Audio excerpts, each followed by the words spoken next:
Gracious good morning to each and every one of you. It's good to see your smiling faces on this sunny but chilly morning. Welcome to the Unitarian Universalist Fellowship of Northfield. My name is Lee Topp, and Beverly and my wife have been joyful members of this fellowship for 26 years. UUFN is an inclusive community that nurtures spiritual and intellectual growth and fosters ethical and social responsibility. If you are a visitor, either on site or online, we are glad you are with us, and we invite you to stay after the service to get acquainted. We welcome your questions and look forward to getting to know you. Later in the service this morning, we will take our Share the Plate offering as a way to care for the wider world. Each month, we share our offering with an organization that embodies Unitarian Universalist values in the world. This month, our donations go to the American Civil Liberties Union Foundation. By supporting the ACLU Foundation, we directly contribute to their crucial work in areas like voting rights, criminal justice reform, and reproductive freedom, issues that are at the heart of our UU commitment to social justice. The ACLU's advocacy for LGBTQ+ rights, racial equality, and freedom of speech embodies the UU principles of justice, compassion, and upholding human rights for all. Giving to the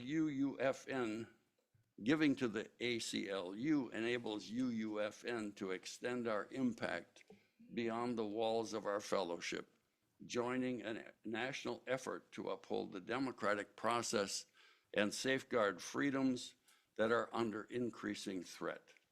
Please give generously as you are able. During the offering later, you may put cash or a check in the basket or donate online from our website, uunorthfield.org. If you are paying your pledge by check, please note in the memo line either capital pledge or annual pledge. There will also be instructions on the screen during the offertory time. I call your attention to the announcements in your order of service and weekly email.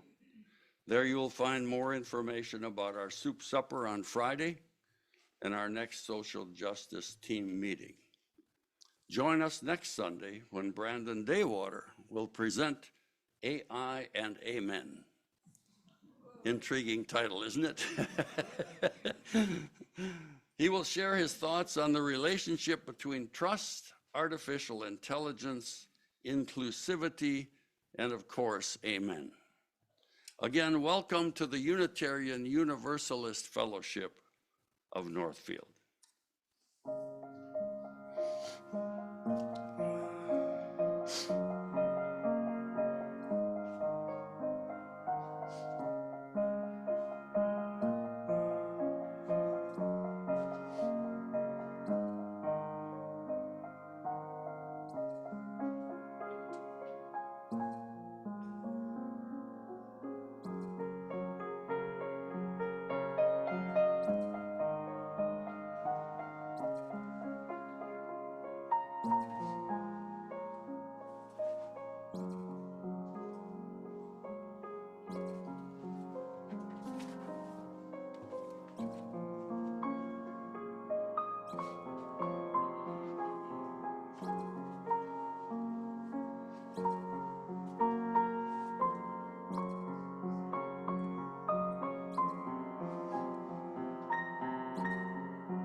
Good morning. It's lovely to be with you again, leading you in worship. Our call to worship this morning comes from the poet Thomas R. Smith, a poet who actually lives nearby in River Falls, Wisconsin. And this is his poem, Trust. It's like so many other things in life to which you must say yes or no. So you take your car to the new mechanic. Sometimes the best thing to do is trust. The package left with a disreputable looking clerk, the check gulped by the night deposit slot, the envelope passed down by dozens of strangers, all show up at their intended destinations. The theft that could have happened doesn't. The wind finally gets where it is going through the snowy trees. And the river, even when frozen, arrives at the right place. And sometimes you sense how faithfully your life is delivered, even though you can't read the address. As we gather, let us trust that we, like the river, have arrived in the right place, our lives delivering us all here. Come, let us worship together. And let us stand, if you're able or in spirit, and sing together the hymn, Life's Flowing River. The words are in your bulletin, and the tune is from the hymnal and should be fairly familiar. So, what? Oh, that's true. We'll do that too. Let's do that first. Thanks, Taylor. Go ahead, please. We were just talking before we started how marvelous it is to have a community that doesn't mind being organic.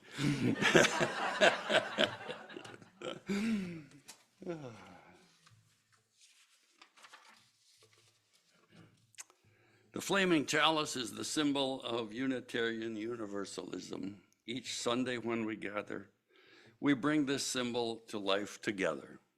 Please join me in speaking the words for the lighting of the chalice. Let us open our eyes to see what is beautiful. Let us open our minds to learn what is true. Let us open our hearts to love one another.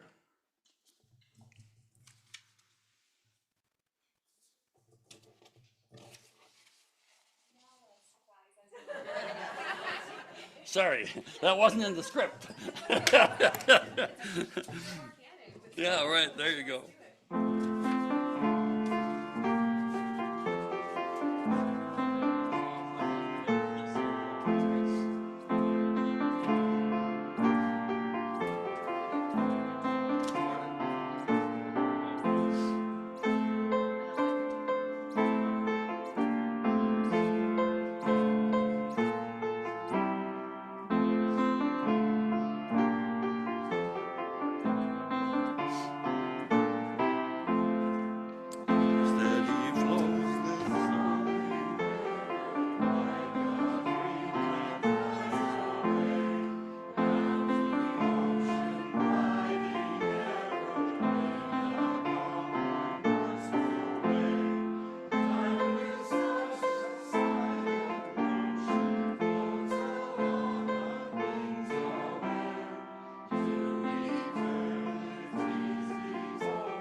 Each Sunday when we gather, we light candles signifying the joys and sorrows of our lives and the world. Each Sunday, we use this time to come back to center as individuals and as a gathered community. We take a few breaths and remind ourselves of the presence of a love that moves within and among us. I invite you to allow yourselves an unhurried breath and then another. Allow your hurting heart and your swirling thoughts to rest for this moment in the embrace of a wider love.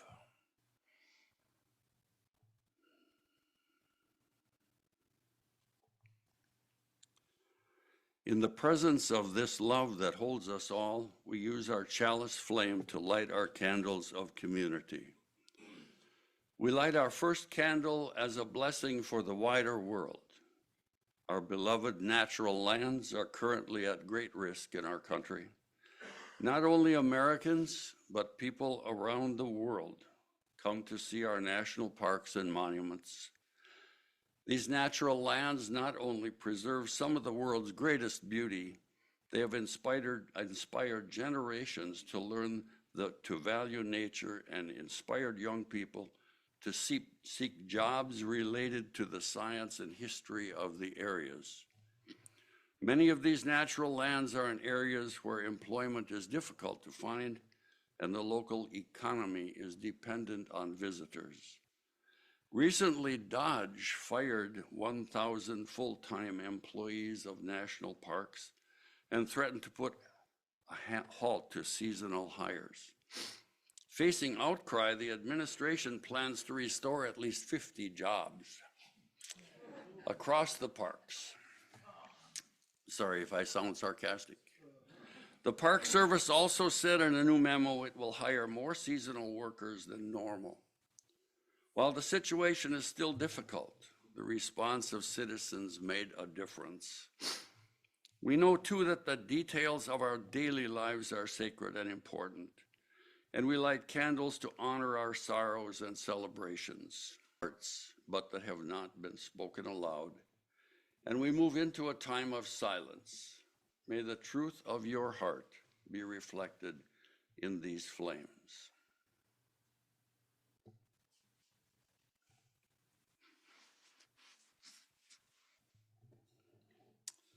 Amen and blessed be.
A few notes before I get to the reading.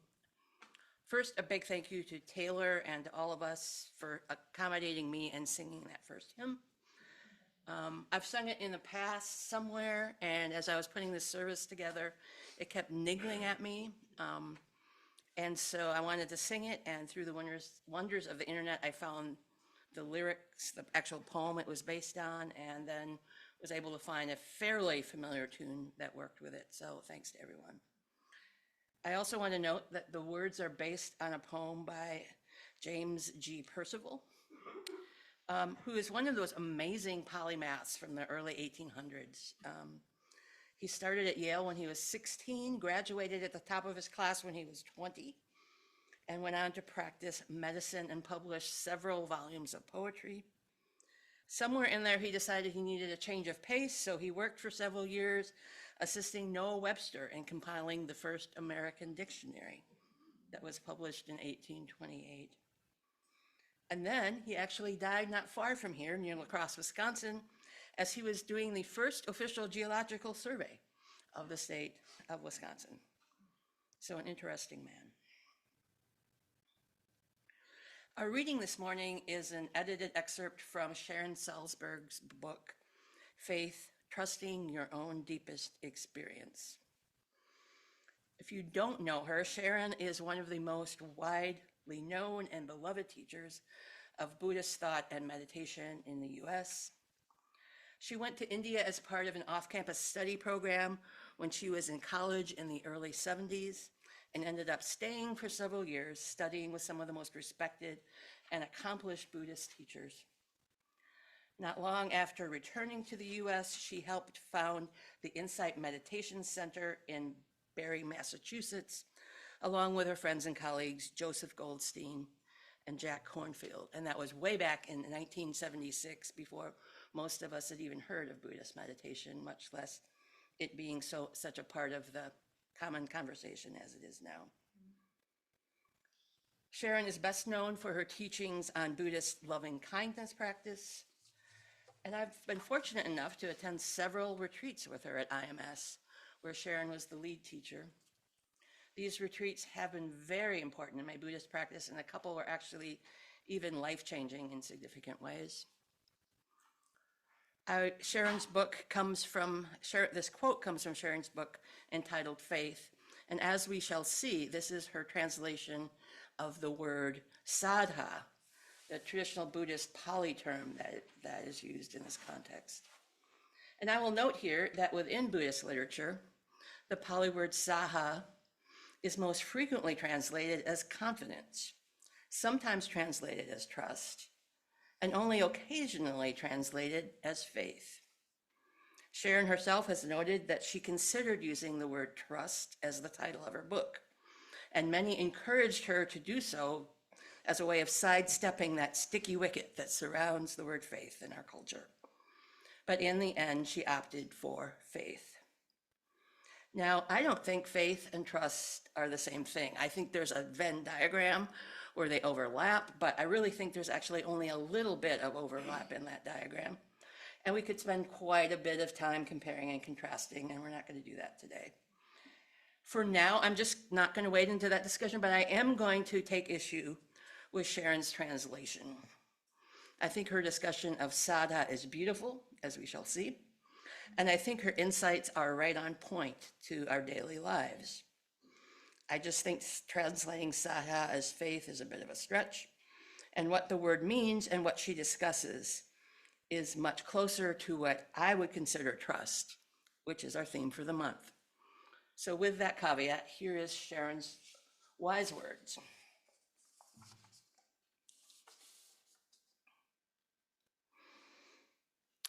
In Pali, the language of the original Buddhist texts, the word usually translated as faith, confidence, or trust is saddha.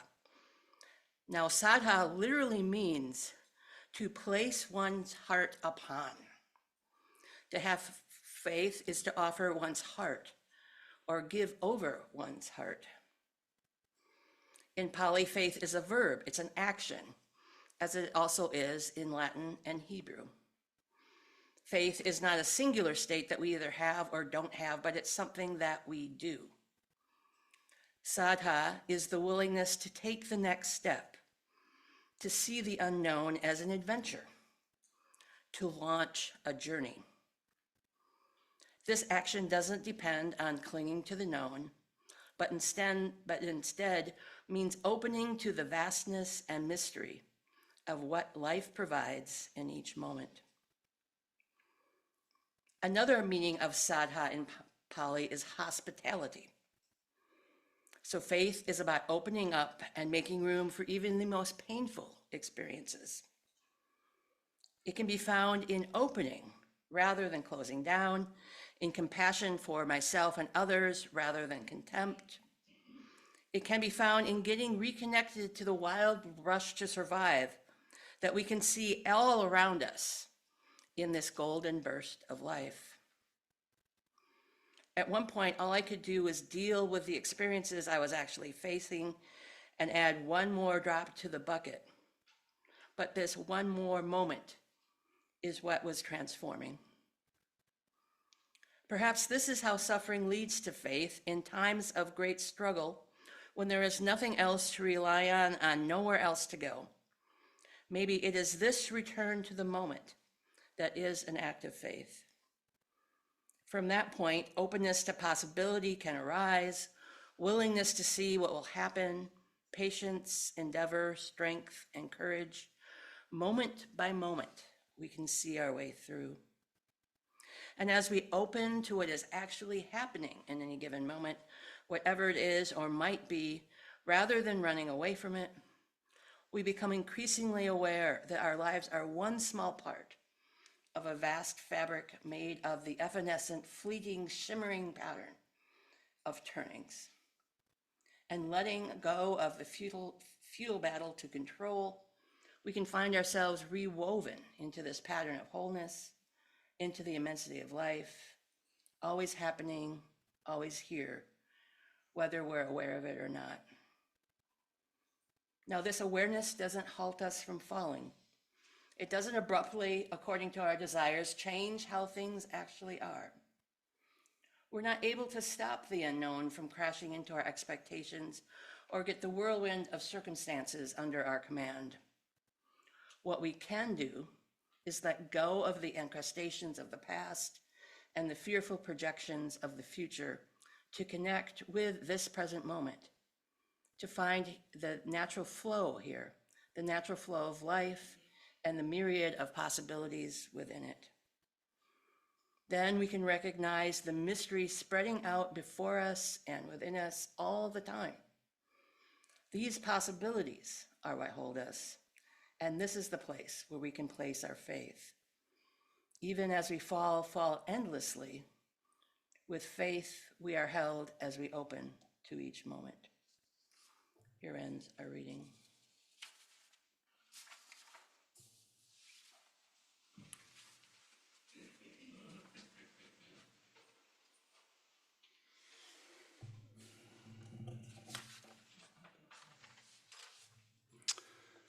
We'll now expand our circle of care as we gratefully give and receive our Share the Plate offering for the American Civil Liberties Union Foundation.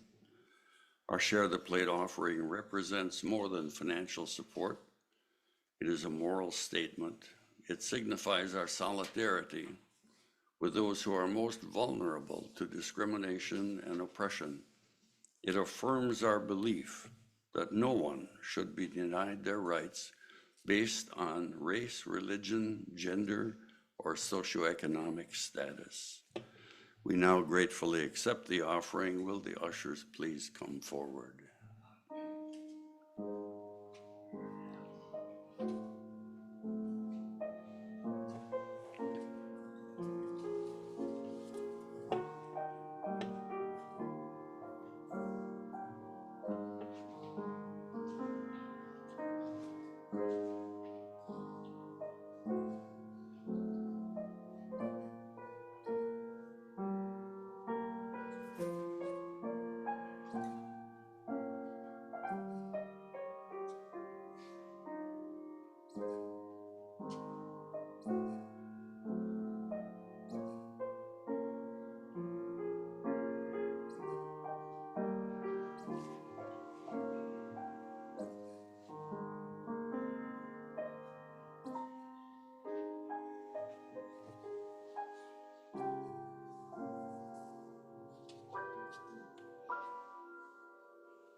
Spending time in nature has always been what recharges me.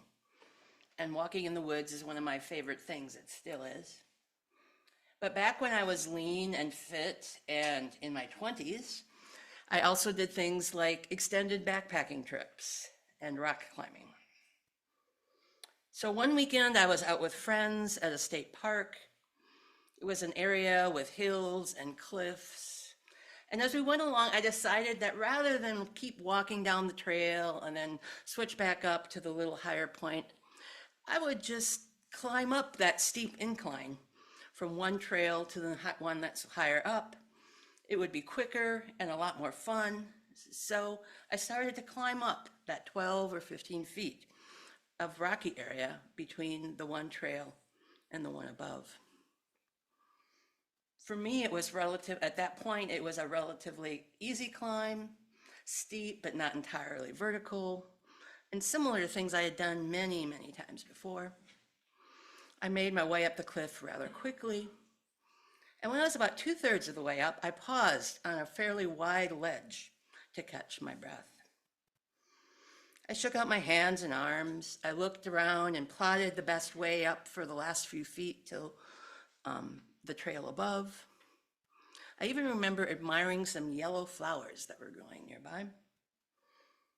And then what had been a several-inch wide rock ledge, which in rock climbing terms is ginormous. It's not the little half-inch teeny cracks that you usually have to deal with. But what had been this large, seemingly stable rock ledge gave way. It crumbled beneath me, and I fell to the ground below. Fortunately, I had a couple friends with me, and one went to fetch help while another stayed with me and helped hold me in a stable position. This was way back in the olden days, long before cell phones.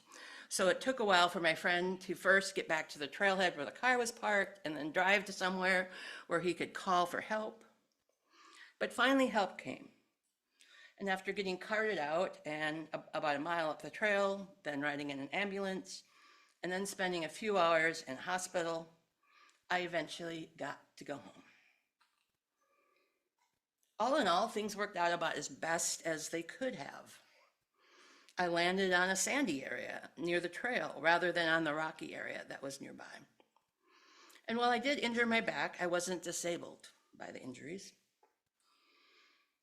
Now, that's not to say there weren't lasting consequences.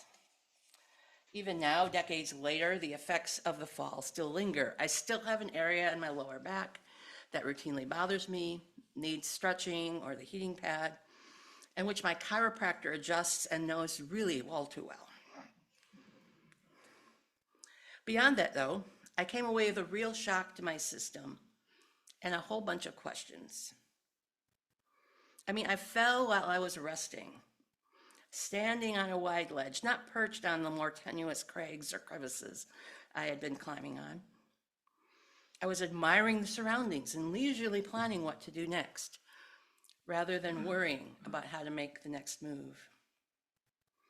I guess it boiled down to this: if I couldn't trust a big rock ledge, what could I trust in life? So what can we trust? What do we trust? As the poem we started the service with this morning points out so beautifully, some level of trust pervades many areas of our life, both profound and routine. Whether it's the car mechanic, the postal service, our primary care provider, it seems like trusting is just a part of our daily lives. At the same time, like when I fell, I think those moments when our trust is broken, when what we trusted crumbles beneath us, those are the times when some of our most painful and profound traumas occur. Sometimes it's rock ledges, but it also can be a steady job we rely on, or a healthy body. Sometimes it's a partner who we've known and trusted for years who suddenly acts in unexpected and devastating ways. Given the events of the past few months, it's really hard to know what we can trust and rely upon anymore. So what can we trust? In our reading this morning, Sharon Salzberg notes that the Buddhist word for trust is saddha, and this literally means to place one's heart upon. Now that sounds to me like it's a place where we stop to rest and relax. It's kind of like my rock ledge. We kind of put ourselves on that and rest. It's a location where it seemingly is safe and solid. And while it's clear that she thinks we should trust in something safe, that thing she says we should place our hearts upon, that thing we should have faith or trust in, is anything but solid. She says that we can trust becoming reconnected to the wild rush to survive that we see around us. And in doing so, we can learn to connect with whatever experience we are actually facing. She says that in times of great struggle, when there is nothing else to rely on and nowhere else to go, our trust lies within that simple awareness of each moment, of an openness to possibility and a willingness to see what might happen next. And it is this kind of trust in the profound flowing of our lives, that she says we should and can come to rest within. And like the poet's frozen river, it seems that it always seems to arrive in the right place. In this context, Sharon even notes that this might feel something like falling. Actually, it does involve falling. Let me read that section again. The awareness of each moment doesn't halt the falling. It doesn't abruptly, according to our desires, change how things really are. Instead, we can recognize the mystery spreading out before us. These possibilities are what hold us. And this is where we can place our trust, so that even as we fall endlessly, we can trust as we are open to each moment. Now that's some beautiful language. It's something I want to read again and again. And somehow in that process, I want to hope that I can sink in and sink into those fearful and to the little crevices of my fearful and confused mind, in the same way that lotion gets soothed into my dry skin when I rub it in. When I met Sarah a couple weeks ago to discuss my plans for this service, I told her that I was having some trouble thinking about preaching about trust. Due to some medical issues, the past several weeks have been difficult, and not really a time when I could easily connect with that natural flow of life and the myriad possibilities with it. But then I remembered why several weeks ago I had signed up to preach today. And that was one of those moments when I actually did, as Sharon say, recognize the mystery spreading out between us. Because when I saw that the theme for March was trust, the mystery and the irony were not lost on me. And I knew I had to finish what I started when I preached in December. That is, I had to finish my story. Now, some of you might remember that the last time I spoke here in December, I talked about finding the manifestation of the Creator in all things, and I told the story of how I came to the phrase all is all, as a reminder of that constant and ubiquitous presence. That story included explaining how I have a relationship with my high self, which I think of as an aspect of me or a kind of energetic root that is manifest in my life and yet transcends the confines of my body. Now, some might call it a soul or true essence. And as I explained in December, I've come to have conversations with this high self through hypnosis. As you might remember, several years ago, one of those conversations was in response to a cancer diagnosis that I did not like or understand. And it was in response to this confusing and difficult situation that my high self gave me the phrase, all is all, as a way of remembering that everything, maybe even that cancer diagnosis, maybe even that surgery, everything was a manifestation of the Creator. It wasn't the response I was expecting or even liked at the time. But over the years, that phrase has grown on me, and it's been proven trustworthy. It's actually become a central mantra or slogan for me in my life, especially in my spiritual life. What I didn't say in December, that all in all is only half of the story. And by that I mean it's only one of a pair of reminders that I was given by my high self on that day. The two phrases are quite different, but equally applicable, and they have different significance within my life. But they were given to me in that same critical moment, and they often work in critical moments in tandem with one another. The second phrase I was given was trust and do. Now, at the time I received those two phrases, I didn't grasp what they meant. I was too trapped in my own anxiety and confusion to be able to see my circumstances as part of the all in all. And I couldn't imagine how in the midst of the things I was going through, I was ever going to be able to just trust and do. But as many of you know, critical medical situations are full of opportunities for trusting and doing. So I got to practice. There's trusting doctors and other caregivers, trusting imaging and lab results, trusting the body's ability to persist and to heal. And then there's doing all of those things, going to surgery, going to treatment, going to follow-ups, more imaging, all of that's necessary for the healing and recovery. And somewhere along the way, I actually began to understand a broader and richer meaning of this phrase and this reminder. I began to understand trust in a way that's similar to the way we discussed earlier, as a way of trusting the flow of life and my own capacities to meet the present moment. Trusting in this way, I learned, was not a kind of passivity or some magical thinking that it's all going to be okay or work out in the end. Rather, it's a kind of active reliance on the sense that whatever happens, I can deal with it.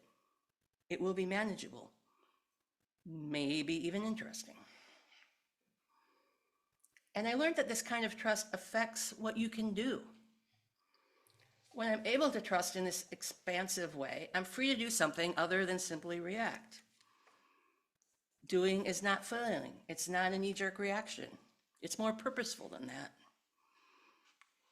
It's simply just taking the next small step, doing the next right thing, just doing something purposeful. And fortunately, I had learned some of this before the other shoe fell and the second half of this story happened. And here, I want to note, is another moment where I'm like, boy, that flowing river really does get to where it's supposed to be, and coincidences are really wild and crazy things. 4 years ago today, March 2nd, I returned home from the hospital after having my upper lobe of my left lung removed. Several months before that, in some routine testing, they had seen a shadow on my left lung, and further imaging and testing had revealed that it was likely more cancer. My earlier tumor was supposed to be small and local, but lucky me, it somehow had metastasized and taken up residence in my lung. At the time, this news was even more devastating than the first cancer diagnosis, and I felt like I was falling off my rock ledge all over again. But fortunately, I had good doctors, caring friends, and my two reminders to help me along the way. And through it all, these two reminders have served their purpose well. And that's particularly true for trust and do. So much so that I even made a graphic image of it so I could print it up and put it in a few places where I can see it every day. And that's the image on the cover of your order of service, or it's this image here. Now, in the addition to the words, I've included an image of a dovetail joint that's used in woodworking. And woodworking is another one of my favorite things to do. And the dovetail joint seemed like a really appropriate way of representing the relationship I have come to understand between trust and do. In woodworking, a dovetail joint is used to join two pieces of wood at a right angle, kind of like in the picture here. Or you might imagine you've seen them on the sides of drawers. Sometimes they're on the sides of cabinets or on, trunks and cases, things like that. And because of the tapered nature of these tails here, the little lighter parts, it actually is an extremely strong joint. It's even once it's together, even before you glue it, it's really hard to get apart again. And you can imagine that if you pull this part on the left, which is usually the drawer front, as you pull it, it actually strengthens the joint because you have these two wedges working against each other. So two things, working together, supporting each other. That's the way I have come to understand, trust, and do.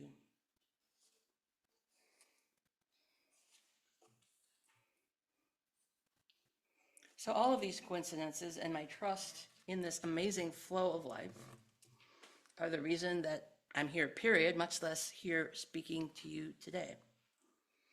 And I hope that you find in my story, in this image, and in these reflections, something helpful, something that will help you to trust and do. And I also hope that we can remember these words from Sharon Salzberg that I'll close with, and let them carry us through the days and weeks ahead.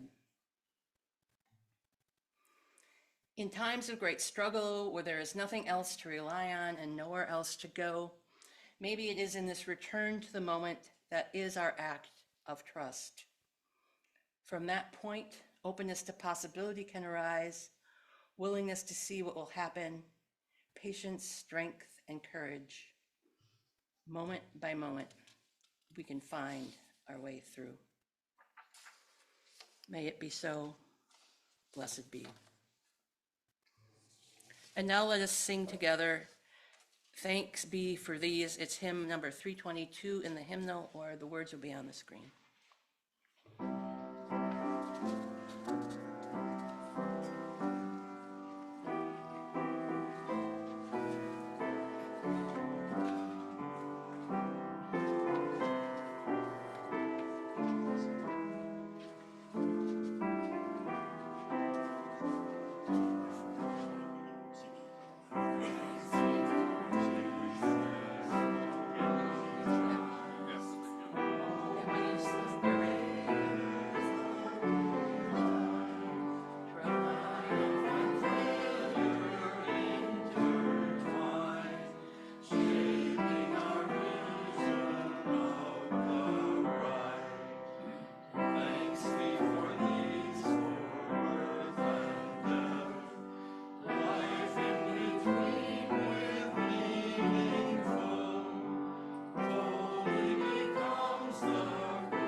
Before we extinguish the chalice, one more announcement of note. Our trusted coffee scheduler, Beth Goodell, is not able to be here for the rest of the day. She brought the treats for today, but no one has signed up for cleanup. So If any of you would be willing to do that at the end of our coffee hour, that would be greatly appreciated. And then next Sunday, March 9th, we have no signups so far. And usually we have one person or two people signing up to bring something, and it doesn't have to be fancy, please note. And then another couple of people that sign up for cleanup. So if any of you are so moved and able, it would be greatly appreciated. It's a really an important time in our fellowship to have all that conversation and interaction. Thank you.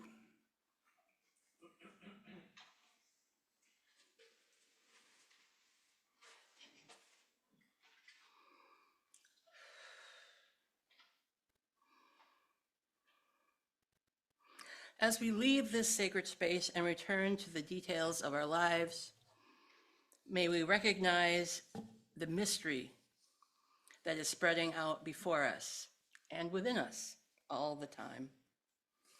May we see that we can trust in these possibilities and process are what hold us. So as we fall endlessly, we can remain open to the wonders of each moment. May it be so. Blessed be. And now join me in reading the words to extinguish our chalice.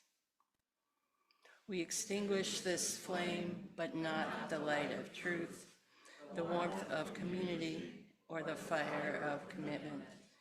These we carry in our hearts until we are together again.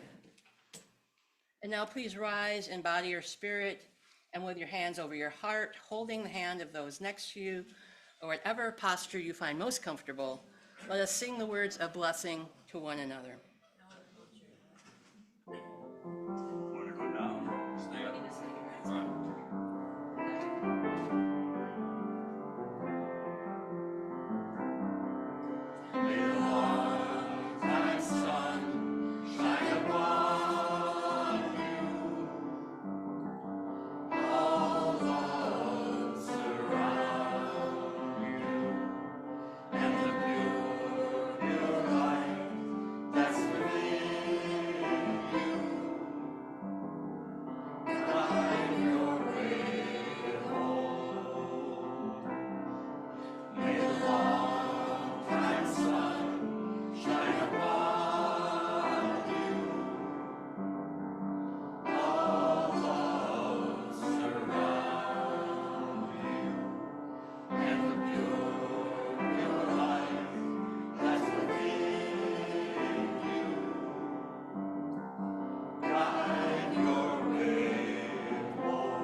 Let's go forth in peace.